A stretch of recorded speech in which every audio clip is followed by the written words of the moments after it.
va l'Algérie?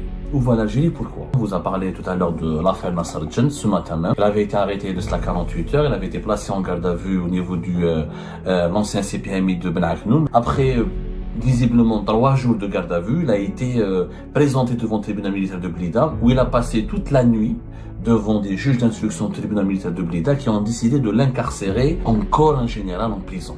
Nasser Djen, qui a dirigé la DGSI de juin 2024 à mai 2025, est en prison. L'actuel, celui qui lui a succédé, le général Hassan, c'est lui-même un ancien prisonnier. Lui-même a été prisonnier pendant 5 ans, de août 2015 jusqu'à novembre 2020. Et je m'arrête là, cette séquence suffit à elle-même pour se poser des questions. Est-ce que l'Algérie est un pays normal? Pour moi, ils ont peur du complot.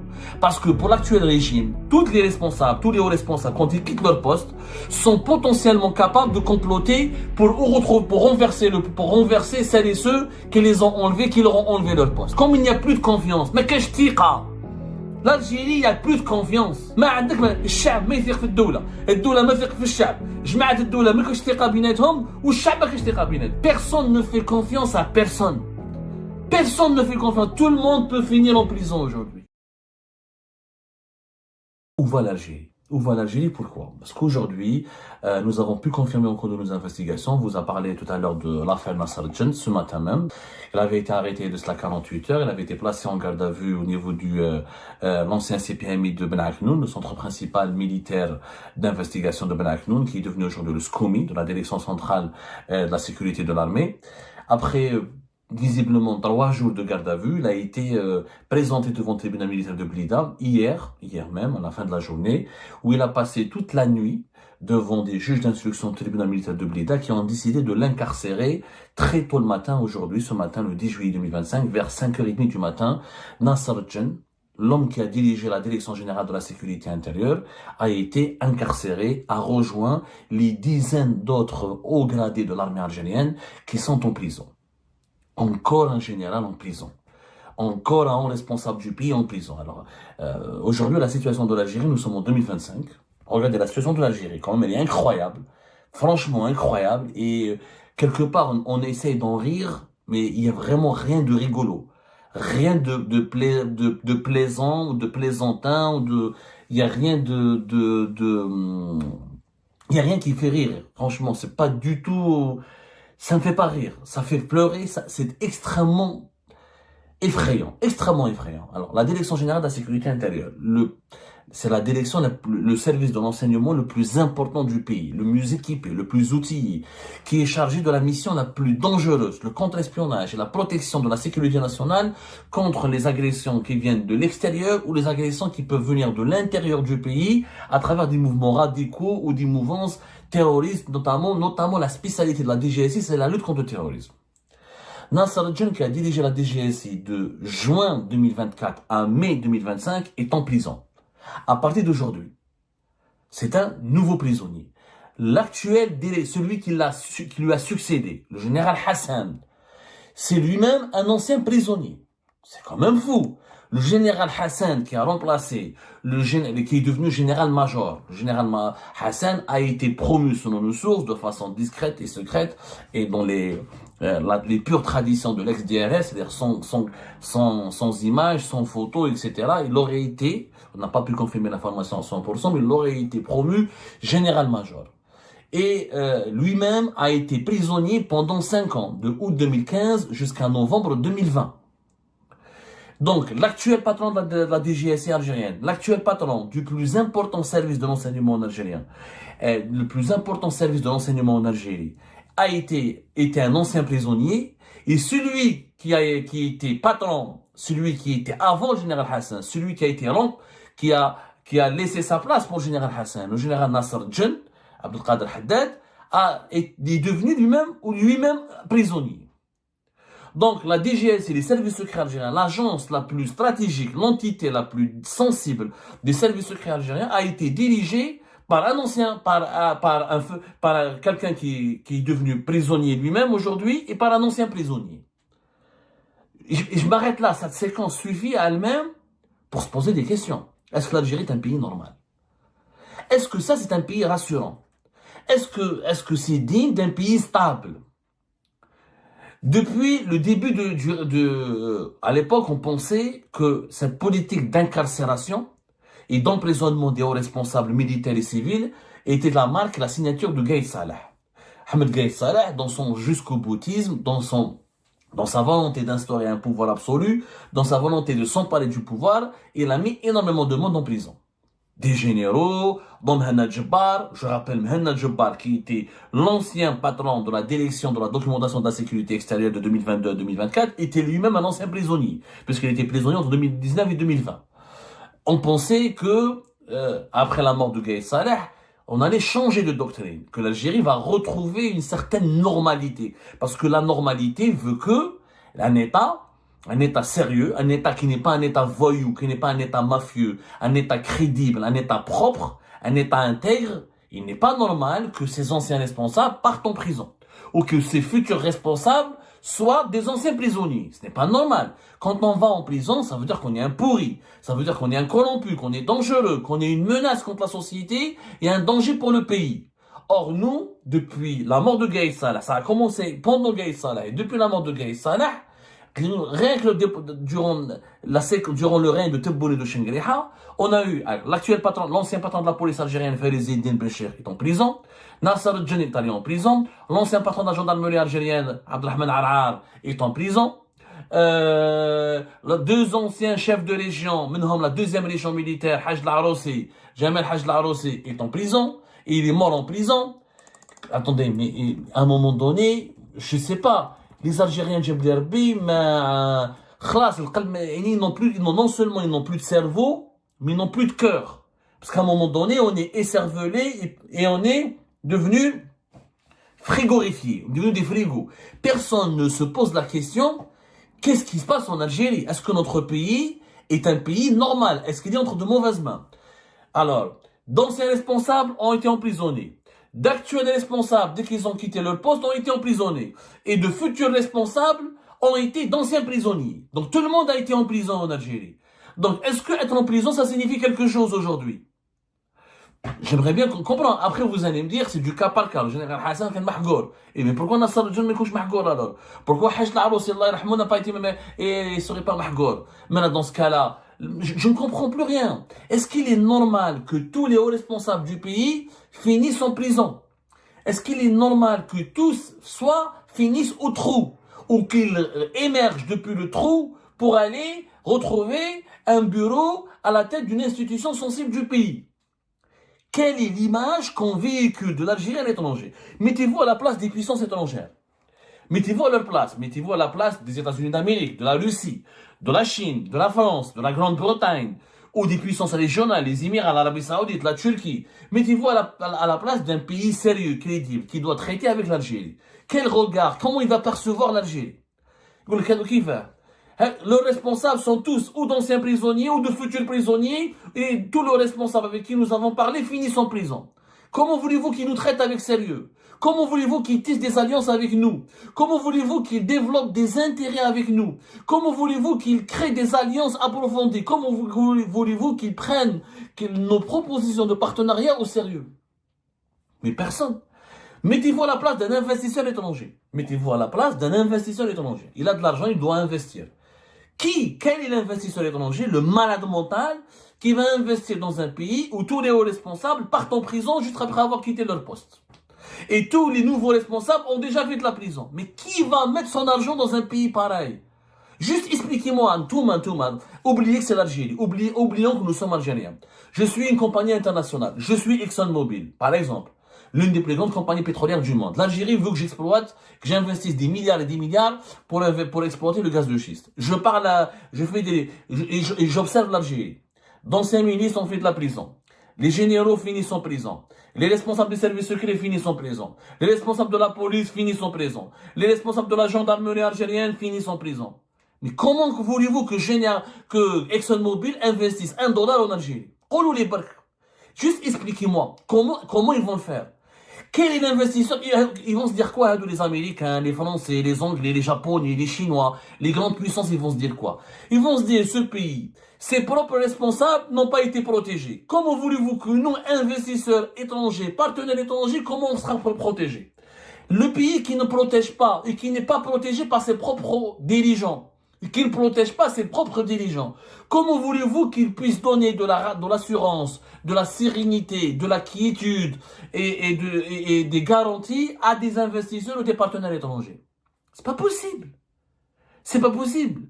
Au-delà du dossier, finalement le dossier judiciaire de Nasser al-Din, c'est même pas la peine d'en parler, parce que c'est quoi dedans? Une affaire de corruption d'enrichissement illicite. Comme tout le monde. Mais comme tout le monde.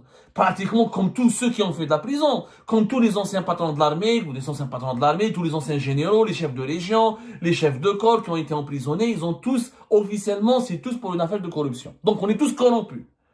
Nasser al-Din البارح كان مع تبون. Je compte sur toi, c'est Nasser. Après, il devient corrompu. Donc, s'il était corrompu pendant tout ce temps-là, donc même Tebboune, il est corrompu. Même tout le monde est corrompu. Celui qui a travaillé sous les ordres, ou en partenariat, ou en compagnie d'un corrompu. Donc, il est corrompu lui-même. Ça n'a pas de sens. Est-ce que les dirigeants algériens, dans leur quête de vengeance, parce que là, quand tout le monde finit en prison, il n'y a pas de justice. La justice, c'est quoi? La justice, c'est le temps de la recherche de la vérité. C'est le temps de l'enquête. C'est le temps de la manifestation de la vérité. C'est le temps de l'investigation. C'est le temps d'identifier l'infraction et d'identifier la peine qui correspond à cette infraction. Mais une justice qui envoie tout le monde systématiquement en prison. Dès que tu quittes ton poste, tu es sous ISTN et tu finis en prison. Ce n'est plus une justice. Ce n'est plus une justice. C'est le troisième patron de la DGSI qui est en prison. Voire même plus, Tartag, Béchir Tartag, ancien patron des services secrets, il a fait de la prison. Actuellement, comment il s'appelle, les Kenfilourt Gay Salah, il a fini en prison. Wassini Bouazza, il est en prison. Mais tout le monde est en prison. Donc les partenaires des États-Unis d'Amérique, ils ont travaillé avec Wassini Bouazza. Ils ont les Américains, les Chinois, les Russes, ils ont tous travaillé avec Bouazza. Bouazza a fini en prison. Ils ont travaillé avec Hassan, il a été en prison. Mahan Jebba, il a été en prison. Nasser al-Din, il est parti en prison. Mais tout le monde est en prison. C'est un pays de prisonniers. Donc les dirigeants algériens sont tous mafieux. Et donc c'est un État mafieux. Donc la conclusion logique, نساو بلي حنا les Algériens نحبوا بلادنا ونتوحشت بلادنا وبلادنا فوق راسنا. Mais c'est pas un pays digne de ce nom. Un pays n'est pas géré de cette manière. On est en train de faire de l'Algérie, de coller à l'Algérie l'image d'un État mafieux. Puisque tout le monde a été en prison. Tout le monde est en prison. Et tout le monde, avant même... Nasser al-Din, il a été limogé depuis 2 mois. En 2 mois, il y a eu une enquête.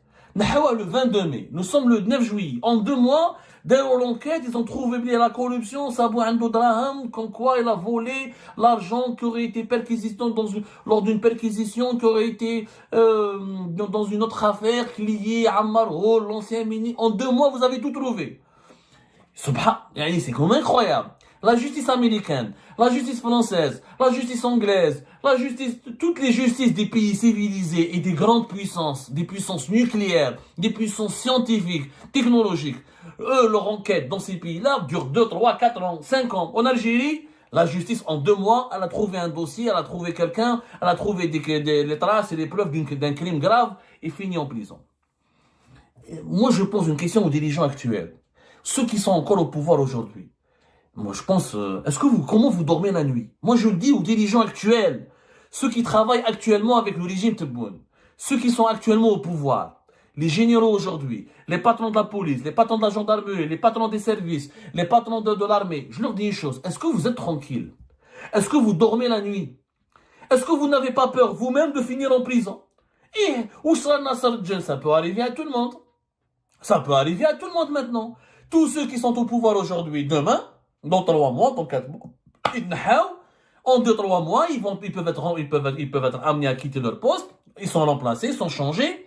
Ils finiront en prison. Comment ils peuvent travailler? Ces gens-là, ok, nous sommes menacés. Le scénario, nous sommes menacés. On est entouré de menaces. On est entouré d'ennemis extérieurs et intérieurs, pour reprendre la terminologie et le vocabulaire du régime algérien, qui menacent le pays. Qui doit protéger le pays? Ce sont les responsables des corps constitués et des services de sécurité, notamment les services secrets. Mais comment ces responsables peuvent se donner entièrement dans leur tâche, travailler dans la sérénité, dans la confiance, et retenez le mot confiance, dans la confiance, et avec toutes les assurances nécessaires, si eux-mêmes risquent de finir en prison. Puisque tous leurs prédécesseurs ont fini en prison. Comment ils pourront protéger le pays alors ils sont même pas capables de se protéger eux-mêmes? Et والله ثقة. ما كاينش ثقة دوكا راحت la confiance. راحت la confiance. وانا مانيش دافع على ناصر الجن. انا pour moi tous ceux qui ont été qui sont cette politique d'emprisonnement, je la dénonce depuis 2019. On n'envoie pas des patrons des services en prison. On envoie un de temps en temps, un général guerre en 5-6 ans, un général emprisonné, ou les deux. Comme ça, des cas isolés, mais une politique systématique. On est à plus de 225. On va atteindre bientôt le chiffre de 300 hauts gradés de tous les services de sécurité, de toutes les corps tous les corps de l'armée qui sont emprisonnés. Mais attendez, mais c'est pas, ça veut dire que ce pays est un pays de mafieux. Et que ce pays, pour ceux qui travaillent au plus haut sommet de l'État, finiront tôt ou tard en prison. Donc comment ils vont protéger le pays? C'est ce pays qui va lui-même les mettre en prison juste lorsqu'ils vont quitter leurs fonctions. Et tous sont corrompus. Wassini Bouazza corrompu, Nasser Djen corrompu, Abdelrahman Arar corrompu, Farizine Dinchir corrompu, Hadou Gah corrompu.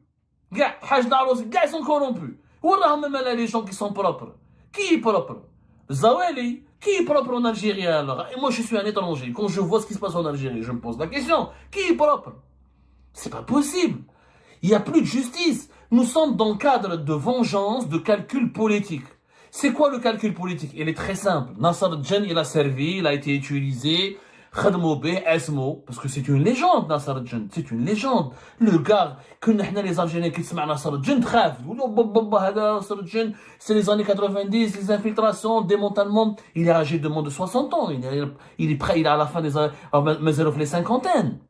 Khadmoube, ils l'ont utilisé pour les élections présidentielles, ils ont effrayé les gens, ils l'ont utilisé pour réprimer, pour persécuter, pour emprisonner, et juste après, quand ils n'ont plus besoin de lui aujourd'hui, il devient dangereux. D'abord parce qu'il a accumulé trop de pouvoir, il a accumulé beaucoup d'expérience, il a commencé à tisser beaucoup d'alliances, donc maintenant il devient dangereux, il faut l'enlever et on ne peut pas le garder en liberté. Comme il est dangereux, comme il a un nom qui sonne, comme c'est une légende, comme c'est quelqu'un qui peut avoir de l'influence, armée al-habs.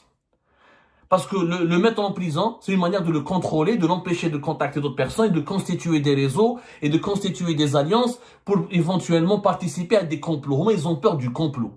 Parce que pour l'actuel régime, tous les hauts responsables, quand ils quittent leur poste, sont potentiellement capables de comploter pour renverser celles et ceux qui les ont enlevés, qui leur ont enlevé leur poste. Comme il n'y a plus de confiance. Mais qu'est-ce que l'Algérie, il n'y a plus de confiance. ما عندك الشعب ما يثق في الدولة ما يثق في الشعب جماعة الدولة ما كاش ثقة بيناتهم والشعب ما كاش ثقة بيناتهم. Le peuple ne fait pas confiance à l'État, dans ses dirigeants, entre les gouvernés et les gouvernants eux-mêmes ne se font pas confiance, ils sont trop tués entre eux, les gouvernés ne se font pas confiance entre eux, personne ne fait confiance à personne. Personne ne fait confiance, tout le monde peut finir en prison aujourd'hui. Il suffit juste que Abdelboun ou Shengriha se sentent menacés, ou leur règne, ou leur collaborateur, ou leur clan se sont menacés par une menace. Il y a lequel, dès qu'il y a l'ombre d'une menace, ils sévissent en prison. On voit tout le monde en prison comme ça, c'est très simple, on contrôle tout, on réprime tout, personne ne va agir contre nous, personne ne peut nous renverser, personne ne peut comploter contre nous puisqu'ils sont tous en prison. Mais, à ce rythme, qu'est-ce qui va se passer? Crise de confiance. Crise de confiance va susciter des divisions très profondes.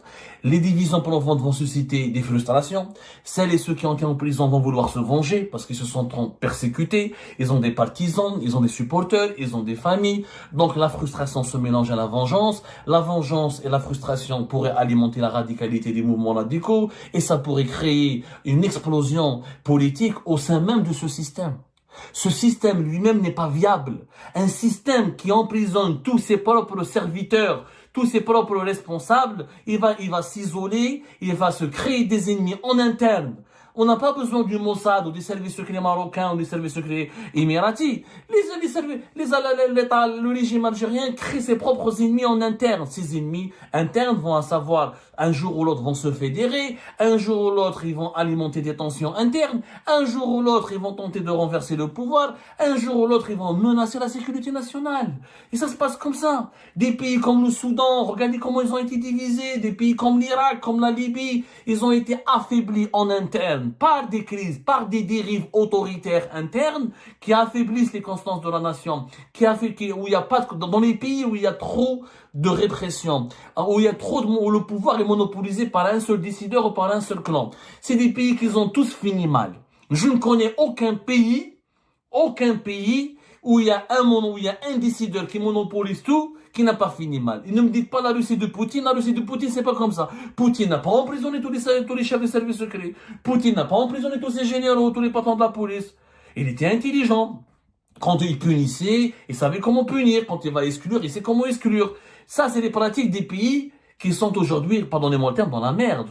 L'Irak, la Libye, le Soudan, le Venezuela, les pays qui sont en faillite ou menacés par des divisions, ou noyautés, ou confrontés à des guerres civiles, à des menaces ou à des agressions étrangères très violentes. C'est vers ce scénario qu'on se dirige. Cette affaire de Nasser n'est qu'un signal d'alarme, n'est qu'un signal négatif parmi tant d'autres de signaux que nous n'avons pas cessé de dire. Voilà, je suis pas en train de semer la panique, je suis en train de prévenir mes compatriotes qu'on ne peut pas continuer comme ça. Cette politique de tout le monde en prison, on va vider l'État. À un moment donné, il va rester que Chengueli Haïteboun. Nasser est remplaçable. Tout le monde est remplaçable. Mais à chaque fois que quelqu'un les remplace, il finira lui aussi par rejoindre la personne qui l'a remplacé en prison. À la fin, il va se passer quoi? Le régime va s'affaiblir, va se vider, va s'isoler. Il y aura plus personne qui lui fera confiance, et plus personne ne le défendra. Personne ne le défendra. Qui a défendu Kadhafi quand Kadhafi il a été chassé par l'OTAN? Qui a défendu Saddam Hussein? Qui a défendu les dirigeants du Soudan? Et qui a défendu les dirigeants du Venezuela? Etc. Tous ces pays. Qui a défendu Bachar al-Assad? Regardez Bachar al-Assad comment c'est fini pour lui. Yanis, notre pays est en danger. Et ben c'est la fin de cette vidéo les amis. Je vous remercie comme d'habitude pour avoir suivi jusqu'à la fin. N'oubliez pas de nous laisser vos commentaires et vos réactions sur la vidéo et de vous abonner à la chaîne si vous n'êtes pas encore abonné. Donc voilà, merci beaucoup pour votre soutien et vos abonnements. Et merci aussi pour vos commentaires et vos discussions très animées dans la section des commentaires. Donc, vous n'oubliez jamais de décortiquer bien un sujet sur tous les points qui ont été abordés dans la vidéo et ça fait vraiment plaisir quand moi-même je ne fais pas de commentaires, je m'appuie sur vous pour que vous puissiez bien expliquer les choses et en faire des discussions civilisées et dans tout le respect possible. Donc voilà, merci beaucoup et à la prochaine dans une nouvelle vidéo. Au revoir.